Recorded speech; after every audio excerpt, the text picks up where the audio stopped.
नमस्कार मेरे प्रिय भक्तजनों, आज मैं आपको माँ वैभव लक्ष्मी व्रत कथा सुनाने जा रही हूँ। कथा सुनने से पहले माँ वैभव लक्ष्मी जी का ध्यान करें और माँ लक्ष्मी जी के 8वें स्वरूप का नमन करें और माँ लक्ष्मी जी के सदन का पाठ या श्रवण करें। हाथ जोड़ के माँ लक्ष्मी जी का ध्यान करें।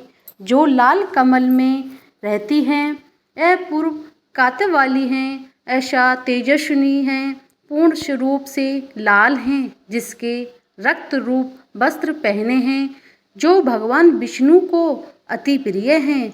लक्ष्मी जी मन को आनंद देती हैं, समुद्र मंथन से प्रकट हुई हैं, विष्णु भगवान की पत्नी हैं, कमल से जन्मी और जो अति से पूज्य हैं, वैसी हैं लक्ष्मी देवी। आप मेरी रक्षा करें। हे धन लक्ष्मी माँ, आप जैसे पूर्णिमा पर प्रसन्न हुई, वैसे सब पर प्रसन्न हो और सबकी मनोकामनाएं पूरी करें। हे गज लक्ष्मी माँ, आप जैसे सुलोचना पर प्रसन्न हुई, वैसे सब पर प्रसन्न हो और सबकी मनोकामनाएं पूरी करें। हे आदि लक्ष्मी माँ, आप जैसे भोला पर प्रसन्न हुई, वैसे सब पर प्रसन्न हो और सबकी मनोकामनाएं पूरी करें। हे विजय लक्ष्मी माँ, आप जैसे संध्या पर प्रसन्न हुई, वैसे सब पर प्रसन्न हो और सबकी मनोकामनाएं पूरी करें। हे ऐश्वर्य लक्ष्मी माँ, आप जैसे सुलोचना पर प्रसन्न हुई, वैसे सब पर प्रसन्न हो और सबकी मनोकामनाएं पूरी करें। हे वीर लक्ष्मी माँ, आप जैसे संगीता पर प्रसन्न हुई, वैसे सब पर प्रसन्न हो और सबकी मनोकामनाएं पूरी करें। हे धन लक्ष्मी माँ, आप जैसे पूर्णिमा पर प्रसन्न हुई, वैसे सब पर प्रसन्न हो और सबकी मनोकामनाएं पूरी करें। हे संतान लक्ष्मी माँ, आप जैसे सरला पर प्रसन्न हुई, वैसे ही सब पर प्रसन्न हो और सबकी मनोकामनाएं पूरी करें। श्री माँ वैभव लक्ष्मी जी की व्रत कथा। एक बड़ा शहर था। एक शहर की आबादी लाखों में थी। देश के कोने कोने से रोजगार की तलाश में आए लोग जब शहर में आते थे तो उनके पास कुछ भी नहीं होता था। उनकी एकमात्र इच्छा रहती थी कि उनके किसी तरह से 2 समय की रोटी मिल जाए, मेहनत मजदूरी करके अपने बच्चों का पेट पाल लें, बस प्रभु के गुणगान गाएं। वैसे देखा जाए तो मानव की इच्छाओं की कोई सीमा नहीं होती। शुरू में वह यही सोचता है कि ये उसे 2 समय की रोटी मिल जाए। प्रभु की यही सबसे बड़ी कृपा होगी। इसके लिए वह मंदिरों में जाते हैं, तीर्थ यात्रा कथा सुनते हैं और जब उन्हें 2 समय की रोटी मिलने लगती है तो उनके मन में कुछ और विचार उठने लगते हैं। कैसे उनकी आय बढ़े, उनके पास धन हो, रहने के लिए बढ़िया मकान हो, पहनने के लिए अच्छे कपड़े हों, सवारी के लिए कार या स्कूटर हो। किसी ने ठीक ही कहा है, भूख की एक सीमा है जिसे खाना खाते ही पूरा कर लिया जाता है, परंतु लालसा की तो कोई सीमा नहीं होती। लाखों करोड़ों के सपने, सुख शांति और मौज मस्ती की आशाओं की लालसा करने वाला इंसान यह भूल जाता है कि यह द्वारे उसे मृत्यु की ओर लिए जा रहा है। मानव जीवन इतना बड़ा कहाँ है जिस पर हम भविष्य इतना बड़ा बोझ लाद देते हैं। हम काम, क्रोध, लोभ, मोह, अहंकार में अंधे होकर उस प्रभु, उस महाशक्ति को भी भूल जाते हैं जिसने इसे संसार को जन्म दिया है, जो जीवन देता है और वही मृत्यु भी देता है। कलयुग में तो ऐसा ही होता है।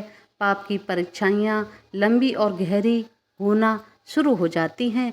धर्म व्यापार बन जाता है, अधर्मी खूब फलते फूलते हैं। इस बड़े शहर में भी धीरे धीरे धर्म कम हो जा रहा था और अधर्म बढ़ता जा रहा था। इसी शहर के एक मोहल्ले में गीता और सुरेश पति पत्नी के रूप में रहते थे। उनका एक छोटा सा घर था, यानी घर के नाम पर एक कमरा था।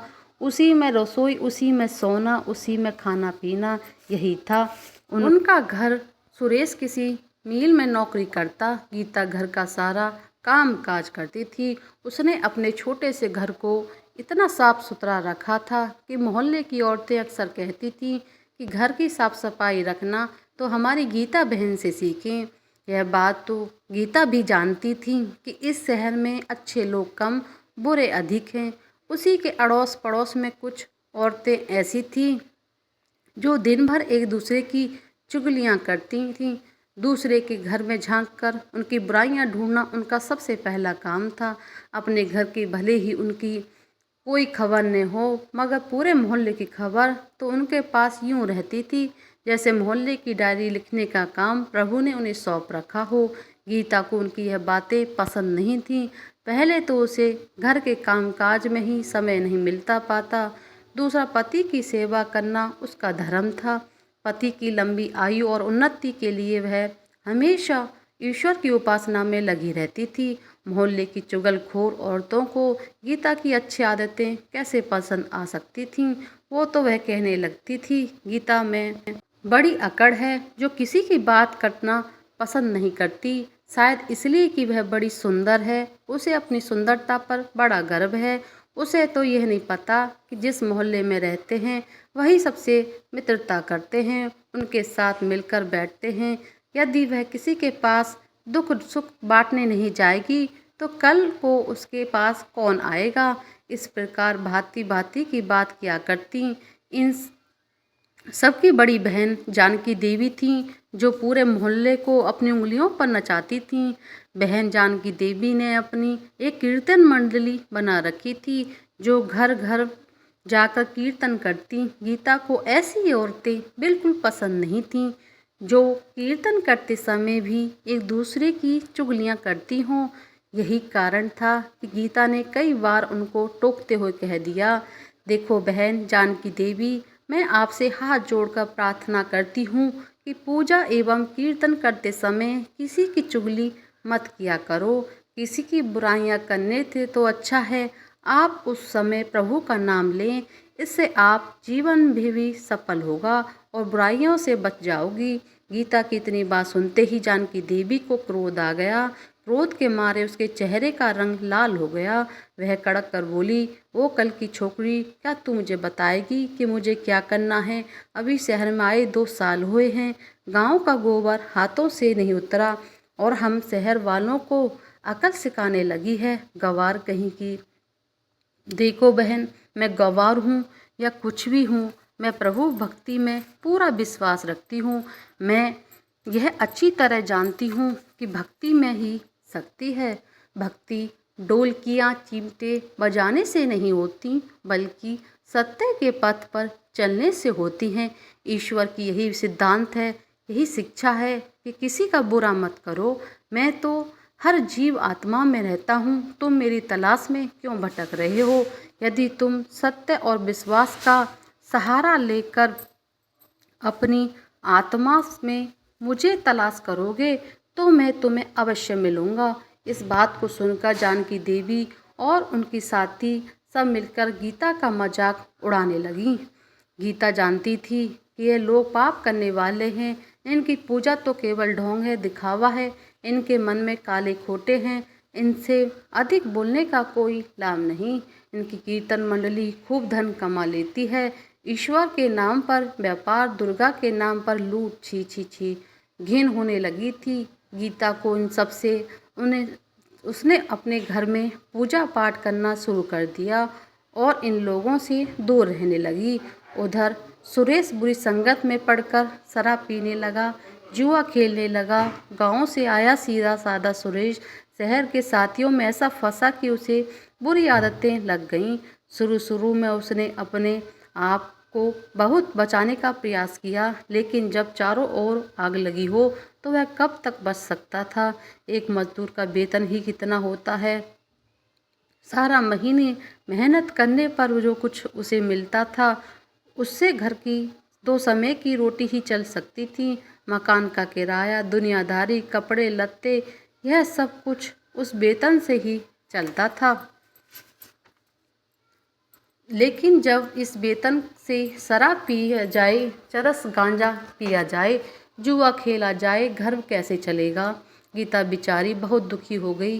अंदर ही अंदर घुलने लगी। पति को मना करती, उल्टी उसे मार पड़ती, गालियाँ सुनने के मिलती। घर में आकर वह इतना ही हल्ला करती कि लोगों का उनका मजाक उड़ाने का मौका मिलता। वह अंदर ही अंदर टूटने लगी, हर समय उदास रहने लगी। अपने मन की आग की शांत करने के लिए आंसू बहाती रहती। परदेश में उसका कौन था जो उसे सहारा देता। वह तो अकेली पड़ गई थी। आ जाकर उसे प्रभु की ही आसरा था। माँ दुर्गा ही उसे सहारा देंगी। माँ लक्ष्मी जी इस घर से रूठ चुकी थीं। सुरेश ने घर के बर्तन तक बेच डाले थे। इतने बड़े संकट में भी उसने प्रभु का विश्वास नहीं छोड़ा, माँ दुर्गा की उपासना नहीं छोड़ी। उसे पूर्ण विश्वास था कि एक दिन माँ उसके सहारे संकट दूर करेंगी। एक दिन जब घर के खाने को कुछ नहीं बचा था, वह 2 दिन से भूखी थी। जिस दुकान से खाने पानी पीने को सामान उधार मिलता था, उसने इसलिए उधार देने से मना कर दिया क्योंकि उसके पिछले रुपए ही नहीं दिए गए थे। इस युग में जिसके पास लक्ष्मी जी नहीं, वह भूखा मर जाएगा। गीता माँ लक्ष्मी के चित्र के आगे हाथ जोड़कर बैठकर रो रही थी। माँ उसकी आंखों में टपकते आंसू देख लिए थे, उसके हृदय के दुख जान लिए थे। गीता रोए जा रही थी, साथ में वह माँ लक्ष्मी जी के पूजन भी कर रही थी। माँ लक्ष्मी मुझे बचा लो माँ, मुझे बचा लो माँ। देखो मेरे घर की क्या हालत हो गई है। मैं 2 दिन से भूखी हूँ। मेरे पति बिगड़ चुके हैं। घर में लक्ष्मी जी आप बैठी हैं, परंतु आपका दूसरा स्वरूप जो संसार में माया है, वह इस घर में नहीं है। उसके बिना जीवन नहीं। माँ मुझे बचा लो, मुझे बचा लो माँ, मुझे शक्ति दो, मुझे शक्ति दो। माँ लक्ष्मी कृपा करो, इस घर को बचा लो माँ, आप ही मेरा अंतिम आसरा हो। तुमने मुझे ने बचाया तो मैं तुम्हें चरणों में ही जान दे दूंगी। आप तो मेरी है अंतिम निर्णय है। यह कहती हुई गीता माँ लक्ष्मी के चित्र के आगे गिर गईं। उसी समय घंटियां बजने लगीं, शंख की आवाज़ आने लगी। गीता के उदास चेहरे पर अपने आप खुशी की लहर दौड़ गई। तभी उसके कानों में आवाज़ आई, बेटी गीता, तुम्हारी आराधना सफल हो गई। तुमने इतने बड़े संकट में भी मुझ पर विश्वास नहीं छोड़ा, अपनी श्रद्धा में कमी नहीं आने दी, इसलिए मैं तुम पर प्रसन्न हूँ। गीता, एक तू ही पतिव्रता धर्म में पूरी खरी उतरी है। अपने पति की सेवा में तूने कोई कमी नहीं रखी। दूसरा, तूने मुझ पर विश्वास नहीं छोड़ा। यह सब तेरी अग्नि परीक्षा ही थी जिसमें तू पूरी खरी उतरी है। गीता बोली, हे जगत माता, मैंने आपसे आज तक कुछ नहीं मांगा, परंतु आज मैं मजबूर हो गई हूँ। माँ, आज पहली बार आपसे घर की खुशियाँ मांग रही हूँ। माँ, मुझे धनवान बनाने की कोई लालसा नहीं, मुझे तो जीने के लिए धन ज़रूरत है जिससे हम खाना खा सकें। मेरे बिगड़े हुए पति को सुधार दो माँ। आओ बेटी, अपनी आपको संभालो, मैं तुम्हारी मनोकामना पूर्ण करने के द्वार खोल रही हूँ। उठो, अपने घर के द्वार खोलो। गीता के अंदर न जाने कहाँ से अनजानी शक्ति आ गई थी। वह माँ लक्ष्मी के चरणों में उठकर अपने घर के द्वार और गईं और सामने ही एक तिलकधारी ब्राह्मण को खड़े पाया। बेटी गीता, जय माँ लक्ष्मी जी बोलो। जय माँ लक्ष्मी। गीता ने पूरी शक्ति से कहा, देखो बेटी, मैं माँ लक्ष्मी जी के मंदिर का पुजारी हूँ। माँ के आशीर्वाद से यह 2 बोरी आटा और साथ में दालें और घी है। सब खाने की सामग्री तुम्हारे घर पहुँचाने का आदेश हुआ है। आप धन्य हैं महाराज, आप धन्य हैं। माँ लक्ष्मी जी के पुजारी होने के नाते मैं आपके चरण छूती हूँ महाराज, और आपसे प्रार्थना करती हूँ कि मुझे इस संकट से निकालने का उपाय भी बताओ। देखो बेटी, इस माया रूपी संसार में सुख प्राप्त करने के लिए अपने मन को शुद्ध और आत्मा को पवित्र रखना पड़ता है। माया लक्ष्मी जी की तिजोरियों में बंद रखने वाली पापी होते हैं। यदि तुम अपने मन को शांति और घर गृहस्थी चलाने के लिए लक्ष्मी जी को प्राप्त करना चाहती हो तो माँ बहव लक्ष्मी का व्रत करो। इस व्रत के करने से आपकी हर मनोकामनाएं पूरी होंगी, तुम्हारे सारे संकट दूर हो जाएंगे। लेकिन पुजारी जी, मुझे इस व्रत की विधि बता दो। मैं तो माँ उपासना बचपन से ही कर रही हूँ, किंतु व्रत की विधि मुझे बता दो। देखो, मुझे पता नहीं है। देखो बेटी, लक्ष्मी जी का व्रत बहुत ही सरल है। इस माँ वह लक्ष्मी व्रत कहा जाता है। जो प्राणी सच्चे मन से इस व्रत को कर लेता है उसकी सारी मनोकामनाएं पूरी हो जाती हैं, उसे हर प्रकार की सुख संपत्ति प्राप्त होती है। इस व्रत को विधि पूर्वक करने से ही इसका फल मिलता है। जो लोग इस व्रत की विधि पूर्वक नहीं करते उन्हें कोई फल नहीं मिलता, बल्कि वे अपने मन को शांति खो बैठते हैं। कई पाखंडी और धोखेबाज कहते हैं फिरते हैं कि सोने के गहने हल्दी कुमकुम से पूजा करें बस व्रत हो गया, परंतु ऐसा नहीं है। कोई व्रत जब तक अपनी विधि अनुसार नहीं किया जाता उसका फल शून्य ही मिलता है। यह सब कुछ अपने आप पर निर्भर करता है। वैसे घर में यदि सोना है तो व्रत रखकर उसकी उपासना जरूर करें। माँ लक्ष्मी का व्रत शुक्रवार का रखना चाहिए। सुबह उठकर नहा धोकर साफ सुथरे कपड़े पहने और दिन भर माँ का पूजन करें। हर समय मुंह से शब्द निकले माँ लक्ष्मी, जय माँ लक्ष्मी। शाम के समय पूर्व दिशा की ओर मुँह करके आसन पर बैठकर माँ लक्ष्मी जी की मूर्ति या चित्र किसी ऊंचे स्थान पर रखकर उसके आगे चावलों की ढेरी लगाएं। एक खुली प्लेट में सोने का जेवर रखें। यदि सोने का जेवर न हो तो चांदी के जेवर रखें। माँ लक्ष्मी के चरणों में गुलाब के शुभ फूल अर्पण करके धूप के साथ साथ देसी घी की ज्योति जलाएं। वैसे तो माँ लक्ष्मी के अनेक रूप हैं, परंतु इस सब की नींव श्री यंत्र हैं। जो माँ भक्त श्री यंत्र के दर्शन कर लेते हैं, समझ लो उन्होंने माँ के हर रूप के दर्शन कर लिए। इसलिए माँ के पूजन के समय श्री यंत्र न भूलें। सबसे पहले प्लेट में रखे जेवर को हल्दी का टीका लगाकर 5 बार बोलें, जय माँ लक्ष्मी, जय माँ भैरव लक्ष्मी, हमारी खाली झोली भर दो माँ, हमारी खाली झोली भर दो। इसके पश्चात घी, आटे और चीनी को भूनकर बनाया गया प्रसाद अर्थात पंजीरी, जिसमें केले के टुकड़े काटे माँ का भोग लगावें। माँ लक्ष्मी की आरती करके उस प्रसाद को लोगों को बांट दें। बांटते समय भी आप भी जुबान पर माता लक्ष्मी की जय जय जरूर कहें। यह व्रत निरंतर 21 या 51 रखे जा सकते हैं। सूर्यास्त होने के पश्चात माँ लक्ष्मी की उपासना करके जब प्रसाद बांट लें तो आप भी भोजन ग्रहण कर सकते हैं। माँ के आगे पड़े चावलों को पक्षियों को डाल दें। व्रत रखने वाले हर वक्त के लिए यह जरूरी है कि वह श्री भैरवलक्ष्मी व्रत कथा का पाठ करें और लोगों को भी सुनाएं।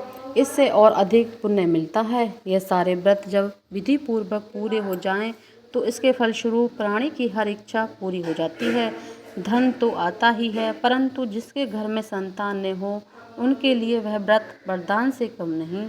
जब व्रत संपूर्ण हो रहे हों अर्थात 21वां या 51वां व्रत जब रखें, उस दिन 7 छोटी कन्याओं को घर पर बुलाकर उन्हें उनका मनपसंद भोजन खिलाएं। फिर कन्याओं को श्रद्धानुसार रुपये हो सकें तो चांदी या गिलट या सिक्का दक्षिणा में दें। उसी दिन माँ लक्ष्मी जी की श्री भैरव लक्ष्मी व्रत कथा की 100 या 51 प्रतिमा या माँ के भक्तों को अपने हाथों में बांट दें। यदि इतनी प्रतियाँ कोई शक्ति न हो तो 11 अवश्य बांटनी चाहिए। माँ की प्रतिमा के आगे बैठकर दोनों हाथ जोड़कर उसमें प्रार्थना करते हुए कहें, हे माँ, आपकी और प्रभु की कृपा से मैंने आपके व्रत विधि पूर्वक पूरे किए हैं, इसलिए हे माँ आप हमारी इच्छा पूरी करें, हमारी मनोकामनाएं पूरी करें। दो माँ, हमें सदा सुखी रखना, हमारे परिवार को सुख देना माँ। बस बेटी, यही हर प्राणी के लिए कल्याण का मार्ग है। तुम भी श्री भैरव लक्ष्मी व्रत करो, तुम्हारा पति भी ठीक हो जाएगा और तुम्हें भी धन मिलेगा, तुम सदा कष्ट मुक्त रहोगी। यह कहते हुए पुजारी जी चले गए। गीता ने आटे की बोरियां पड़ोसन की सहायता से अंदर रखवा दी, दालों को भी अंदर रखा। माँ लक्ष्मी जी की उपासना तो कर रही थी, परंतु विधि अनुसार नहीं कर पाती।